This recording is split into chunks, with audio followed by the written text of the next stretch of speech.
Chers amis, Boker Or, Beshem Hashem, Naaseh Venatzliach, Be'ezrat Hashem Itbarach, en ce mardi 28 du mois de janvier et déjà 28 aussi du mois de Tevet, shiur acheté par Nathalie Cohen, Ayekara Shakadosh Baruch Hu Yivarech Ota, Bechol Hashar Lechaim Tovim Shalom, pour toute sa descendance.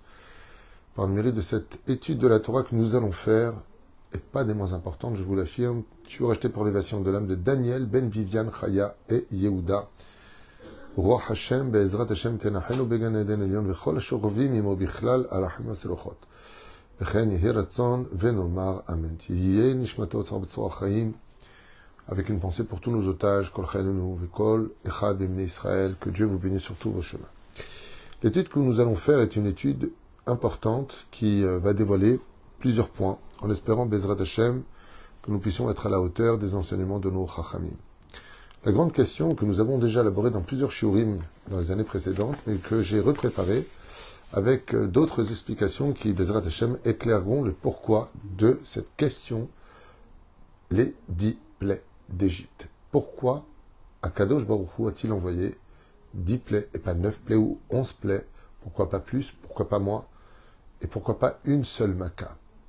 Une seule plaie aurait pu finir toute l'histoire de l'Égypte. L'élève Al-Fafdalim, je me souviens que quand j'étais enfant, j'avais vu un film qui, un peu de science-fiction d'époque, dans les années 80-85, et il y avait tout un village comme ça, qui d'un coup, tout le monde s'était endormi. Et des voleurs étaient rentrés dans ce village et avaient dévalisé tout le village. Pendant que tout le monde était endormi, en fin de compte, c'est eux qui avaient envoyé une espèce de produit comme ça, indolore, et puis qui avait endormi tout le monde. À Emet, ce même événement a eu lieu une fois ici en Israël, où malheureusement des voleurs avaient envoyé un gaz endormant, et toute la famille s'était endormie, et ils sont rentrés en volant les bijoux, et malheureusement l'argent. Mais tout argent malaki ne profite jamais. En tout cas, pourquoi pas un seul coup? Le Créateur du monde aurait dû tout simplement donner une situation tellement difficile que les enfants d'Israël seraient tout simplement sortis. Chaque plaie a duré en moyenne une semaine, soit 7 jours, sur une distance en tout de durée de 1 an. Pourquoi tout ça? D'abord et avant tout, il faut savoir une chose, quand on veut sortir une personne de prison, quand on veut sortir une personne d'un état où il est né à l'intérieur, pas il connaît autre chose, et puis voilà que maintenant, il se retrouverait à dire j'ai langui dehors la liberté. Quand un homme est né en prison, il ne peut pas s'élanguir de la liberté, parce que pour lui, la liberté, c'est les 4 murs qui l'entourent. Il faut savoir que les Hébreux, à cette époque, étaient nés dans l'esclavage. Chaque enfant, depuis qu'il a ouvert ses yeux, qu'il savait comment parler, marcher, entendre, il voyait son père être esclave, il voyait ses frères être esclaves, ses sœurs être esclaves, leur mère était esclave. Donc l'esclavagisme était une normalisation. C'était normal d'être esclave, puisque je suis né dedans, je ne connais pas autre chose. On ne peut pas sortir une personne du jour au lendemain. Donc il fallait un laps de temps d'adaptation, tout le monde le comprend facilement. Mais ce qu'on va développer ensemble, c'est pourquoi les 10 coups. Cette étude que vous allez entendre avec l'aide d'Hachem pour être merveilleuse, pour pouvoir justement couronner votre fête de Pessah, qui peut-être sera le Pessah de la Géoula cette année. La première chose, c'est que les Hébreux ont subi 10 souffrances constantes de la part des Égyptiens. Et contre ces 10 souffrances, il y a eu les 10 plaies. Ce qu'on appelle Mida Keneged Mida. Mesure pour mesure. Cette première plaie que nous avons connue, c'est le fait que les Égyptiens empêchaient les femmes juives de se tremper au mikvé pour se purifier de la Nida, donc la menstruation de la femme. Au bout des 7 jours, la femme allait se tremper au mikvé dans le Nil.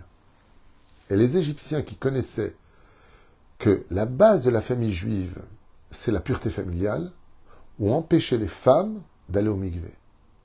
Ce même sang qui s'écoulait de la femme, mesure pour mesure, ne s'annule pas. Le Créateur du monde l'a plongé dans le Nil.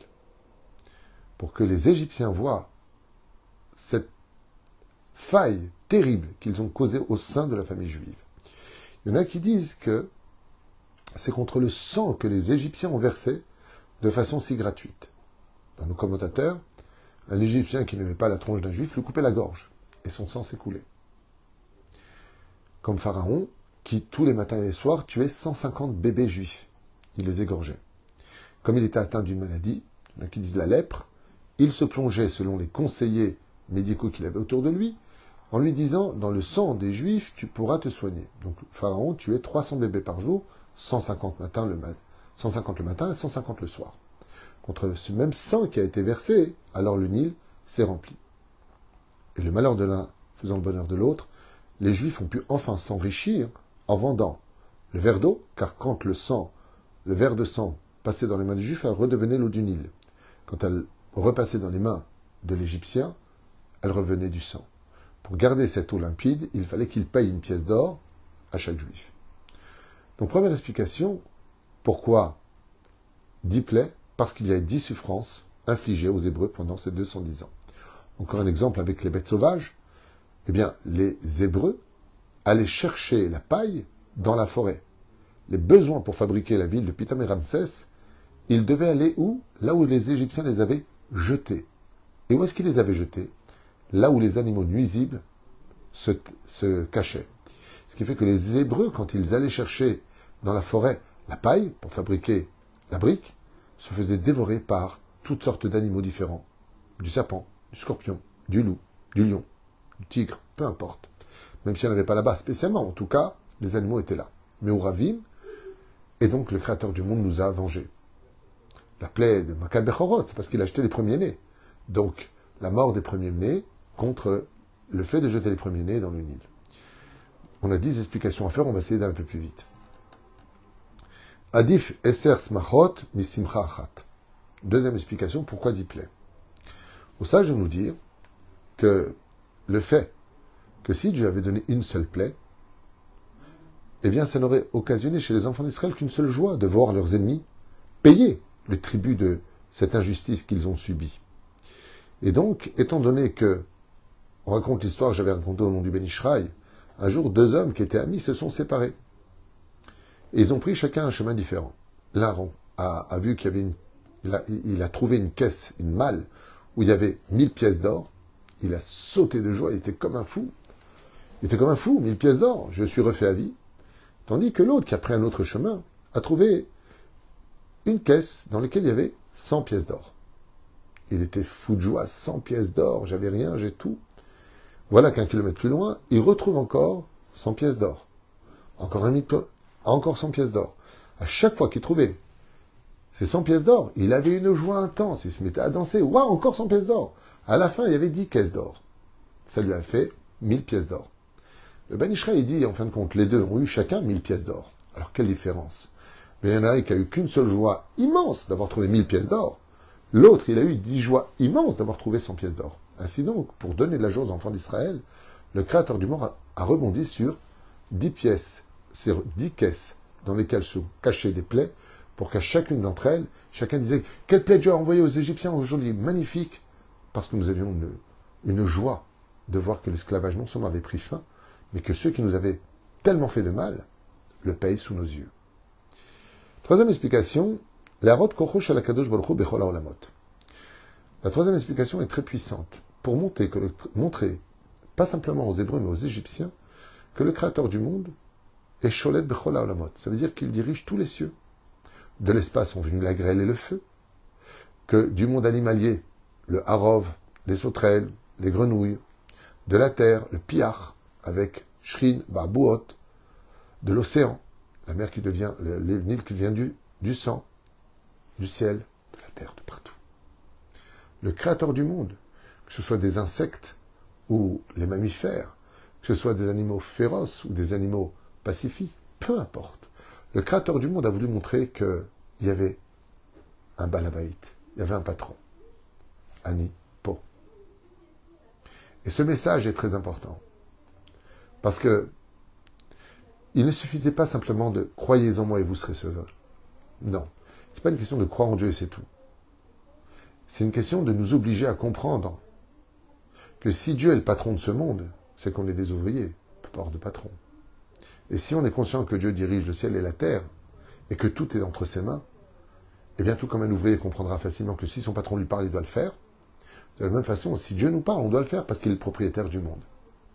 Et pour cela, il fallait remplir les 10 conditions sur lesquelles on aurait pu, chacun à des niveaux différents, dire, comme l'avait dit Titus, « Ah, Dieu est fort sur l'eau, mais il n'est pas fort sur terre. » Eh bien, le Créateur du monde, ici, montre que ce soit de l'espace, que ce soit la vie ou la mort, que ce soit le bétail, que ce soit les animaux, que ce soit la terre, que ce soit le feu, que ce soit l'eau. Je dirige tout, je suis le maître des 10 dimensions qui créent le monde. Quatrième explication, Keneged Eser Sphirot, contre les 10 Séphirot. Il y a 10 Sphirot qui s'appellent Keter Chochma Bina, ensuite il y a une Sphira Ne'elmet qu'on appelle Da'at, et 7 Sphirot en bas qui sont Chesed, Givrat, Tiferet, Od, Netzach, Yesod et Malchut. Étant donné que Pharaon et l'Égypte avaient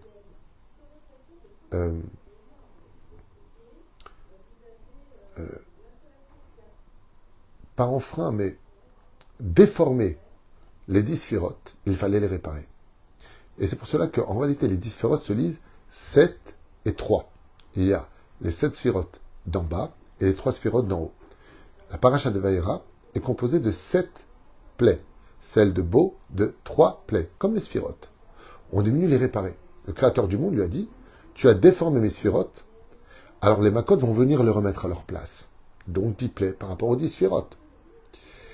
Prenons la première et dernière sphira pour ne pas trop tarder. Dieu a dit, on va revenir en arrière, Pharaon a dit, je suis roi sur terre, je suis Dieu sur terre. C'est moi qui ai fait le Nil. Donc il a touché la sphira de Malchut. En bas, la royauté s'appelle Malchut, la royauté de Dieu. Et dans le monde d'en haut, qu'est-ce qu'il dit? Mi Hashem shishma bekolo, qui est Dieu pour que je l'écoute? Donc il a ainsi donc brisé la relation de Dieu dans le monde d'en haut. Arrête, par exemple, les philosophes disaient que dans le monde d'en haut, il y a Dieu, et en bas, ce qui appartient à César appartient à César. Eux, ils ont touché à la Malchut. Ils ont touché à une partie des sphirotes. Pharaon, lui, il dit, qui est Dieu en haut pour que je l'écoute? C'est Keter. Et qui est Dieu en bas, puisque c'est moi? Ainsi donc, de la première à la dernière sphira, Pharaon a ébranlé la situation des 10 sphirotes. Pour les réparer, il fallait les 10 plaies. Je vous fais ça vraiment en kit-sourd. Pourquoi Pharaon n'est pas mort? D'abord, il y a une opinion qui dit qu'il est mort. Il y en a d'autres qui disent qu'il n'est pas mort. Comme Rabbi Eliezer, qui dit, dans Pirkei Rabbi Eliezer, qu'il a fait tchouva dans l'eau, quand il y a eu la mer Rouge. Cinquième explication. La tête Perexma, la Mitzrim, l'Arzor Bitchouva. Ad, chez... Alors ça c'est hyper important comme explication, la cinquième explication. Si Dieu avait donné un seul coup, les Égyptiens auraient pu prétendre et dire que Dieu n'était pas juste. Pourquoi? Il fallait nous prévenir, on ne savait pas. Ok, on a fait une erreur.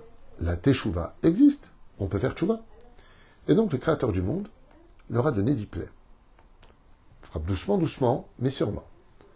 Jusqu'à la 5e plaie, les Égyptiens pouvaient faire, Pharaon y compris, Teshuvah, c'est-à-dire se repentir.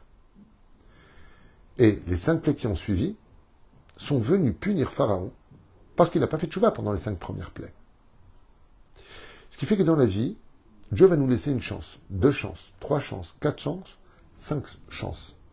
Mais il faut savoir une chose, quand on ne fait pas de Teshuvah, on paye parce qu'on a fauté, mais en fait, on paye aussi parce qu'on n'a pas fait Teshuvah. C'est à double tranchant. Mais la reine, il fallait donc 10 plaies, 5 pour lui laisser ses 5 chances, et 5 parce qu'il n'a pas fait Teshuvah sur les 5 chances que Dieu lui avait données. Donc à partir de la 5e plaie, le Créateur du monde lui a endurci son cœur, car maintenant tu n'auras plus le droit de faire tes Teshuvah, puisque tu as raté les 5 stations que je t'avais offertes. Ce qu'il faut retenir, c'est que quand on dit à une personne qu'elle n'a plus le droit à la Teshuvah, comme ce fut le cas de Elisha ben Abouya, une voix céleste s'est fait entendre en disant « Tout le monde peut faire Teshuvah sauf lui ». Qu'est-ce qu'a fait Elisha ben Abouya? Elle a dit « Alors, puisque je n'ai plus le droit de faire tes Teshuvah, je vais faire que des péchés ». Le Yetzirah est très fort pour t'emmener dans le dékaon, dans le fait de se décourager. Mais non. Quand on dit à une personne qui n'a plus le droit de faire Teshuvah, qui n'a plus le droit à la Teshuvah, ça veut dire qu'il n'a plus le droit à la Teshuvah avec l'aide du ciel. Mais si par ses propres moyens, il veut faire teshuva, Dieu recevra toujours sa teshuva. Ainsi donc, jusqu'à la 5e plaie, le ciel était prêt à aider Pharaon à faire teshuva. À partir de la 5e plaie, le ciel ne viendra pas l'aider. Et donc, Pharaon devra faire teshuva de ses propres moyens. Voilà ce que cela voulait nous enseigner. Et c'est pareil pour nous tous. 6. Afin de ramener la Emouna complète au sein des enfants d'Israël. Et la Emouna se divise en 10 compartiments différents. Il fallait les remplir les 10 les uns après les autres pour réinsérer de la Emouna dans le cœur des enfants d'Israël. Et c'est pour ça qu'après la 10e plaie, on va enfin entendre un chant qu'on connaît tous tellement bien, Vayamilu Bashem Uv Moshe Avdo. 7e explication, la Bedet Mitzraïm Chazaka. Si Dieu avait donné une seule plaie, alors on aurait pu dire, dis donc c'est un château de cartes, l'Égypte. Mais Dieu ne s'en est pas pris à un pays si léger que ça. Il s'est pris à Kadosh Baruch Hu, il a fait d'Égypte la plus grande puissance à l'époque. Celui qui était le phare de l'humanité. Et donc, pour donner du respect à cette œuvre qu'était l'Égypte, il fallait lancer 10 boules de pétanque pour la faire tomber. Ainsi donc, si on fait un croche-patte et que le pays tombe, ça n'aurait pas été honorable pour Dieu. Et ainsi donc, le Créateur vient nous dire que l'impérialisme de l'Égypte à l'époque était tellement puissante que Dieu l'a démonté petit à petit. Vous savez, ça me rappelle un peu dans la boxe. Il y a eu 2 grands champions à mes yeux au niveau de la boxe. C'est pas important, c'est juste une image. Il y a eu Mike Tyson, que tout le monde connaît. Quand tu recevais une pêche, tu étais knock-out. Mais après quelques minutes, la personne se relevait. Et il y avait un champion du monde des poids moyens qui s'appelait Marvin Hagler. C'était incroyable. Lui, il mettait KO, mais de façon très spéciale. Il allait toujours jusqu'à la fin des rounds. Seulement, la différence, c'est que quand tu tombais KO avec Marvin Hagler, tu finissais à l'hôpital. Parce qu'il te démontait petit à petit. Le Créateur du monde, il n'a pas donné une droite, knock-out. Un coup, un coup, un coup, un coup, un coup. Et jusqu'à aujourd'hui, l'Égypte ne s'est plus jamais relevée. Chaque petit coup est venu démonter des points stratégiques de l'économie, de la force et du symbole de l'Égypte. Et c'est ce qu'il nous dit ici. Pour montrer combien était forte l'Égypte et qu'aucun esclave ne pouvait s'échapper, le Créateur du monde s'est joué en jetant 10 boules de pétanque, qui sont ce qu'on appelle les 10 plaies, pour montrer la force de l'Égypte. 8e, Keneged Aser Dibrayot. Effectivement, et ça c'est très important d'entendre, contre les 10 plaies, le Créateur du monde nous a donné les 10 commandements. Et quel rapport entre les 10 plaies et les 10 commandements? Réponse très puissante et importante. C'est que aucune des règles des 10 commandements n'ont été respectées par les Égyptiens. Je suis l'Éternel ton Dieu qui t'a fait sortir du pays d'Égypte. Ils n'ont pas accepté, ils ont durci leur cœur. Tu n'auras pas d'autre Dieu. Ils ont fait que de la Vodazara, du jaloux, et ainsi de suite. Tu ne prononceras pas le nom de Dieu en vain. Qui est Dieu pour que je l'écoute? Tu ne tueras pas, tu ne voleras pas, tu ne porteras pas de faux témoignages. Zilzeloube Esser d'Ibraya. Étant donné qu'ils ont dénigré les 10 commandements, ils ont reçu 10 plaies.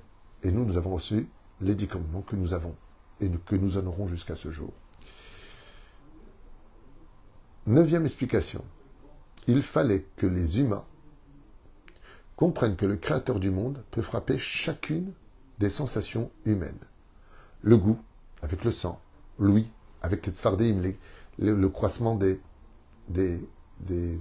grenouilles, le toucher de la peau extérieure, avec les kinim, les poux, la peur, avec les bêtes sauvages, les yeux, avec le dévers.